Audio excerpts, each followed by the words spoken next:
স্বামীর অনুমতি ছাড়া স্ত্রী যদি 3টি কাজ করে তাহলে সেই স্ত্রী জাহান্নামী হবে। কথাটা শুনতে খারাপ লাগলেও কথাটা কিন্তু আমার কথা না, আল্লাহ রাসূলুল্লাহ সাল্লাল্লাহু আলাইহি ওয়াসাল্লামের হাদিসের স্পষ্ট নেরেশন। কোন স্ত্রী যদি স্বামীর অনুমতি ছাড়া এই 3টি কাজ করে তাহলে সেই স্ত্রী জাহান্নামী হবে।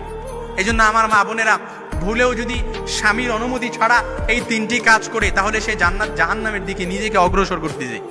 এই জন্য আমার মা বোনরা সবাই জান্নাতে যেতে চায়। এই জন্য আজকেই পৌঁছায় দিবেন আমার মা বোনদের কাছে, এই খবরটা পৌঁছায় দিবেন।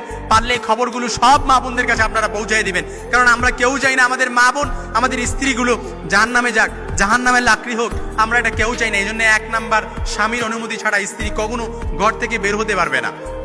ঘর থেকে কখনো স্বামীর অনুমতি ছাড়া কোনো স্ত্রী বের হতে পারবে না। 2 নাম্বার হচ্ছে, স্বামীর অনুমতি ছাড়া সে কি করতে পারবে না? স্বামীর অনুমতি ছাড়া কোনো স্ত্রী নফল রোজা, নফল নামাজ আদায় করতে পারবে না।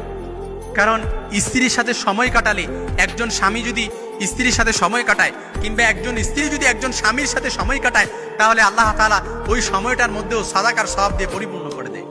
আর যদি একজন স্ত্রী একজন স্বামীর সাথে একটু মুচকি হাসি দিয়ে কথা বলছে, আবার একজন স্বামী একজন স্ত্রীর সাথে মুচকি হাসি দিয়ে কথা বলছে, ওয়াফি তাবাসসুমুকা ফি ওয়াজহি আখিকা, তিরমিজির বর্ণনা এসেছে, এই যে মুচকি হাসি দিয়ে কথা বললেন ওইটার মধ্যে আল্লাহ তাআলা সওয়াব দিয়ে পরিপূর্ণ করে দেয়।